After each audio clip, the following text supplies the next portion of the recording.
हाफिज साहब, इस्लामाबाद में भी स्टेडियम बनाने की बात हो रही है। एक तरफ स्टेडियम पे स्टेडियम बनते जा रहे हैं, मतलब यूएई की तर्ज का ये हो वो हो, दुबई की तर्ज का जो है वो स्टेडियम हो। इस्लामाबाद के स्टेडियम के बारे में कहा गया बड़ी बुरी खस्ता हालत में है, नए स्टेडियम्स बनाने की बात हो रही है।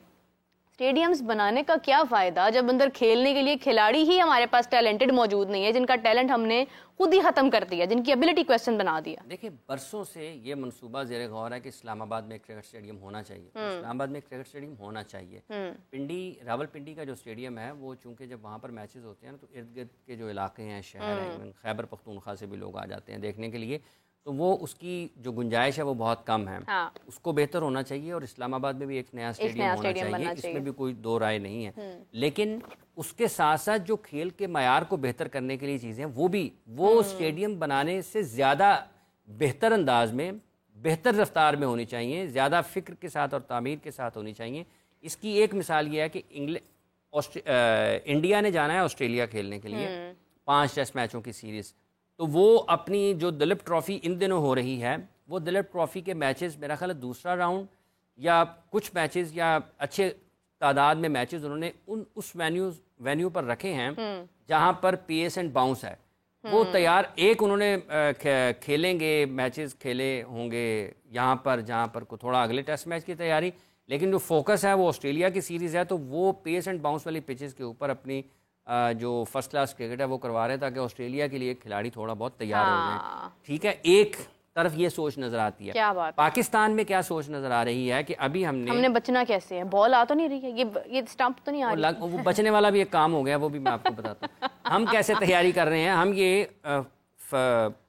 ये जो टेस्ट मैचेस हैं इंग्लैंड के खिलाफ, उसकी तैयारी हम वनडे मैचेस की खेल कर रहे हैं। ये चैंपियंस कप में, और ये फैसलाबाद की पिच अल्लाह करे ठीक खेल जाए, लेकिन जितने दिन का टूर्नामेंट है ये भी उस वक्त सवाल होगा कि देखें अगर अच्छा ना खेली, क्योंकि एक इम्कान ये है कि पिच हो सकता है उतनी ज़्यादा बोझ बर्दाश्त ना कर पाए, अल्लाह करे कर जाए। इस पे नदीम खान साहब ने अपने ख्यालात का इज़हार किया। चैंपियंस कप को उन्होंने जिस तरह से बयान किया, लगता है कि ये सी पैक है, पाकिस्तान का गेम चेंज कर देगा सारे के सारे। और कल से जब से चैंपियंस कप के प्लेयर्स का ऐलान हुआ है, वो उसकी सिलेक्शन के बारे में जो लोग बात कर रहे हैं उनको ज़रा सुने कि वो क्या कह रहे हैं। वो उन्होंने इनका बिल्कुल बेनकाब कर दिया है, इसका कच्चा चट्टा खोल के रख दिया। सिलेक्शन का जो प्रोसेस इन्होंने लिया है वो इस हवाले से उतनी ज़्यादा उसके ऊपर सवालात हैं, आपके पास जवाब देने के लिए जगह नहीं बातचीत। और जो आपने बचने की बात की, मार्कवुड हो गए अनफिट हो गए हैं, बिल्कुल ऐसे तो ही वो एक पाकिस्तान को, लेकिन ये कोई पता नहीं कि अगर मुझे जोफ्रा आर्चर का फौरी तौर पर ज़हन में नहीं आ रहा, मार्कवुड अगर अनफिट हो गए हैं तो पाकिस्तान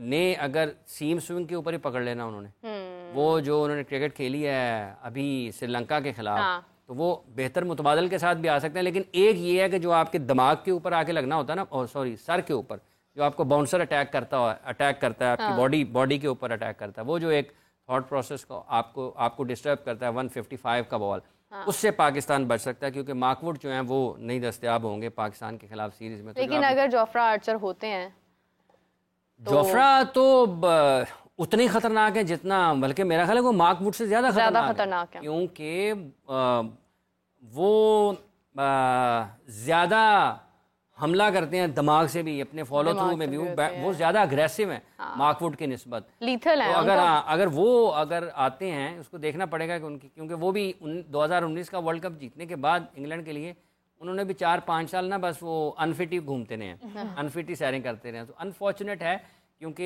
ये जो फास्ट बॉलर है क्रिकेट का हुस्न है, और ये जितना ज़्यादा क्रिकेट खेलेंगे, अभी जैसे आप देखें कि बांग्लादेश के फास्ट बॉलर्स पाकिस्तान में खेल के गए, हालांकि उन्होंने पाकिस्तान को आउट किया है, पाकिस्तान के खिलाफ टेस्ट मैचेस जीते हैं, लेकिन ये फास्ट बॉलर्स अगर जेन्युइन पेस के साथ बॉल करते हैं, जेन्युइन पेस वाले हों, मतलब हमारे 135, 130, 30, 40 वाले ना हों, 145, 50 को टच करें, 50 से ऊपर जाए ना, तो ये लोगों का दिल करता है कि इसको बॉलिंग करता हुआ देखें। वो डिफरेंट किस्म का एक टेस्ट ऐड करते हैं, वैल्यू ऐड करते हैं टेस्ट क्रिकेट के हुस्न में। तो अगर वो आते हैं तो वो पाकिस्तान के लिए एक चैलेंज ज़रूर होगा, लेकिन वो जो भी टीम आएगी, वो जिन रिसोर्सेज के साथ भी आएंगे, पाकिस्तान के लिए उनको उनके खिलाफ खेलना, टेस्ट मैच जीतना बहरहाल एक चैलेंज जरूर अपनी जगह पर होगा। बिल्कुल सही है। हाफिज साहब, जिस तरह से बात हो रही है कि मोहसिन नकवी साहब ने ये भी हवाला दिया है कि इंग्लैंड से भी बातचीत का सिलसिला चल रहा है कि मैचेस जो हैं वो पाकिस्तान में ही हों और मुल्तान में हों, मतलब वो सारी बातचीत कर रहे हैं, लेकिन कुछ सोर्सेज ये भी कह रहे हैं कि पाकिस्तान के अंदर टेस्ट मैचेस नहीं होंगे।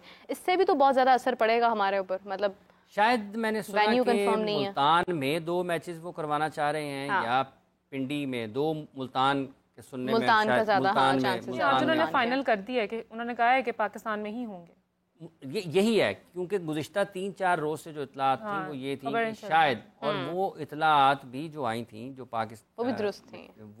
वो भी क्रिकेट बोर्ड की तरफ से ही थी, मतलब बाज़ाब्ता तौर पर नहीं थी, लेकिन ऐसा नहीं है कि वो कोई हवा में क्रिकेट बोर्ड की अपनी चिड़ियों ने क्रिकेट बोर्ड के अपने ही लोगों ने लोगों तक ये पहुंचाई थी कि चलें इस तरीके से भी जरा देख लें, हो सकता है किसी का दुबई दुबई जाने का दिल कर रहा है, उन्हें कहा किसी न किसी तरीके से ये निकालें। इन दिनों क्या है, अच्छा अक्टूबर सितंबर है, इन दिनों गर्मी होती है वैसे वहाँ पे, लेकिन शाम का मौसम हो सकता है, लोगों ने कहा ठंडा हो जाए, थोड़ा बेहतर हो जाए। फिर रोशनी कम होगी तो मैच तो नहीं कॉल्ड ऑफ हो जाएगा।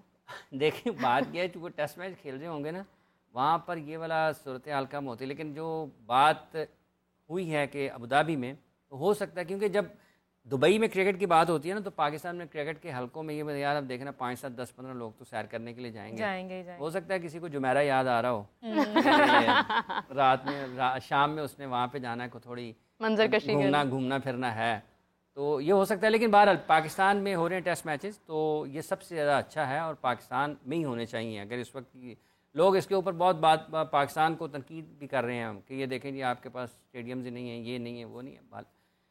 देखें 2009 के बाद से लेकर पाकिस्तान में अब क्रिकेट बहाल हुई है, हाँ।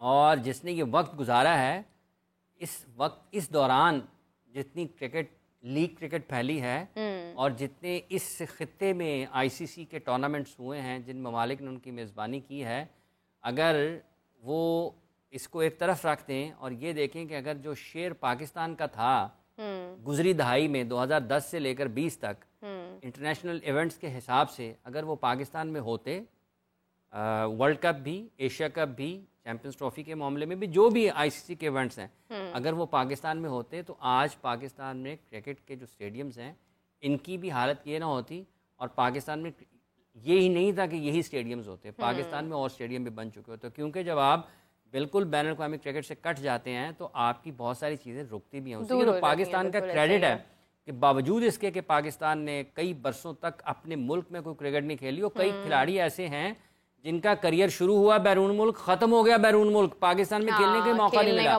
लेकिन उसके बावजूद पाकिस्तान ने उसी दौरान, उसी अरसे में, इंग्लैंड नंबर 1 टीम थी, पाकिस्तान ने उनको यूएई में 3-0 से टेस्ट मैच सीरीज़ हराई थी।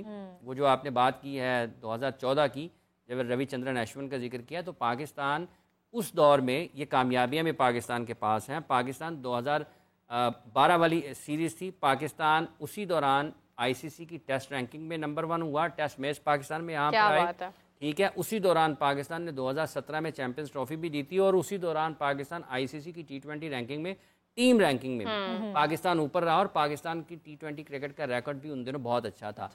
चैंपियंस ट्रॉफी भी पाकिस्तान ने जीती। तो ये सारी की सारी चीज़ें मुश्किल हालात के बावजूद, मुश्किलात के बावजूद, पाकिस्तान की क्रिकेट ऊपर सर्वाइव करती रही, ऊपर रही है, लोगों में उसकी अहमियत रही है बरकरार। और 2017 की चैंपियंस ट्रॉफी का फाइनल पाकिस्तान और इंडिया की टीमों के माबैन खेला गया था, और 2017 की चैंपियंस ट्रॉफी का फाइनल पाकिस्तान की टीम ने इंडिया के खिलाफ जीता था। ठीक है, आज हालात पाकिस्तान के लिए उस वक्त के हसन अली में और आज के हसन अली फर्क है। देखें उस वक्त पाकिस्तान अच्छी क्रिकेट खेलकर जीता ना, पाकिस्तान अच्छे, हसन अली हैं, जुनेद खान हैं, मोहम्मद हफीज़ थे, अजहर अली थे, मोहम्मद आमिर ने जिस तरह से आउट किया, देखें बाबर आजम भी स्लिप्स में खड़े हुए आपको उस चैंपियंस ट्रॉफी के फाइनल में नजर आएंगे। एक कैच ड्रॉप हुआ अजहर अली से, और उसके बावजूद अगले वहीं पर आउट किया दोबारा उन्होंने, मोहम्मद आमिर ने। 2012 में पाकिस्तान इंडिया गया था, जुनेद खान ने इंडिया के टॉप ऑर्डर को मुसीबत में डाल दिया था। मतलब क्या गौतम गंभीर हैं, क्या वीरेंद्र सहवाग हैं, क्या विराट कोहली हैं, सबको उन्होंने एक एक करके आउट किया। तो ये मुश्किल वक्त 2010 से 20 की जो दहाई है, पाकिस्तान ने बहुत मुश्किल वक्त गुजारा है। और अगर लोग ये कहते हैं कि स्टेडियम्स कम हैं, तो ठीक है, कम है तो क्या। देखिए ना हाफिज साहब, खुद भी तो हमारी गलती है ना। अब 2018 के बाद पेशावर के स्टेडियम का क्या हुआ? कुछ भी नहीं हुआ वहाँ। ये बहुत सारी चीजें जुड़ी हैं इंटरनेशनल क्रिकेट के साथ, उनको बर वक्त मुकम्मल करने की जरूरत है। अगर नहीं किया तो खैबर पुख्तूनख्वा में एक आवाज़ लगा देनी चाहिए ना, जो वहाँ से रोज़ाना तब्दीली की आवाज़ें आती हैं, तरक्की की आवाज़ें आती हैं और बेहतरी की आवाज़ें आती हैं। तो ज़रा पाकिस्तान के लोगों को बता दें कि आपने उस स्टेडियम को जिसका 2018 में MOU किया था मुदस्सर नज़र साहब ने KP गवर्नमेंट के साथ, आज 2024 है, तो वो कहाँ पर है, वो कहाँ पर क्यों stand कर ऑपरेशनल रहा है? नहीं है, क्यों नहीं उसको आज तक उस काबिल बनाया जा सका कि वहाँ पर मैचेस खेले जा सकें। हाँ। आप कम अज़ कम कोई दरवाज़ा तो खोलें। जावेद आफरीदी साहब ये तो कहते हैं कि मैचेस यहाँ पर होने चाहिए, PSL के मैचेस होने चाहिए। हुजूर आप वहाँ पर खैबर पख्तूनख्वा हुकूमत से तो पूछें कि मसाइल क्या हैं, क्यों वहाँ पर चीज़ें जो हैं वो ठीक नहीं हो रही रुकी हुई हैं। हैं। ये हमारी अपनी जगह पर भी उसके इश्यूज हैं, लेकिन जब आप मामूल की ज़िंदगी की तरफ वापस जाते हैं तो फिर आप तरक्याती कामों की तरफ भी जाते हैं। इस्लामाबाद स्टेडियम का जो मंसूबा है, अगर वो 2010 से 12 से उसके ऊपर बात हो रही है, तो अब बातचीत से आगे बढ़ने की अब ज़रूरत आगे है। बढ़ने की ये ज़रूरत है। लाहौर में 2015-16 में एक प्रपोजल था, मेरा ख्याल है उस वक्त शहबाज शरीफ साहब वज़ीर आला थे पंजाब के, कि ये लाहौर एयरपोर्ट के इर्द गिर्द के इलाकों में कोई एक जगह वहाँ पर स्टेडियम, एक और स्टेडियम की बातचीत थी, तो वो भी कागज़ों में ही है।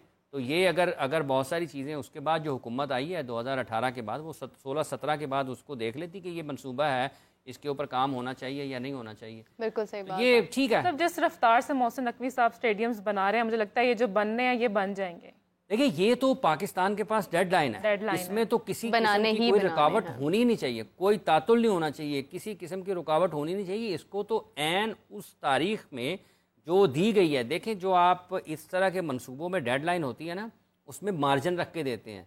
हाँ। आपके पास ये असल जो इन्होंने अनाउंस की है वो और होनी है, हाँ। जो अनाउंस की है वो और है, लेकिन जब ये टेबल पर बैठे बातचीत कर रहे होंगे कि हमने किस तारीख तक ख़त्म करना है, तो वो यकीनी तौर पर उसमें 2-3 हफ्तों का फ़र्क होगा। हाँ। वो 2-3 हफ्तों का फ़र्क रख के इन्होंने दिया होगा कि इस तारीख तक हम कर देंगे, और अगर हम लटकते हैं, थोड़ा रुकते हैं, तो ये फाइनल डेट होगी, इसमें बिल्कुल ठीक हो गया होगा। तो जो अनाउंस की गई है डेट वो और होगी यकीनी तौर पर। ये तरीकाकार है ना काम करने का। आप एक मंसूबा बनाते हैं, आप दिखाते हैं यार ये 6 महीने तक मुकम्मल हो जाएगा, फिर आप उसका तयन करते हैं कि ये तारीखें हैं, तो जब आप अंदरूनी तौर पर देखते हैं, आप कहते हैं यार हम इसको 5 के महीने तक कर सकते हैं, तो भाई यार 6 महीने का अनाउंस कर दें। 5 महीने तक अगर नहीं होगा तो 6 महीने तक बर वक्त हो ही जाएगा। लेकिन इस मामले में किसी किस्म की जो कोताही है या ताख़ीर है वो कोई बर्दाश्त करेगा नहीं, ठीक है।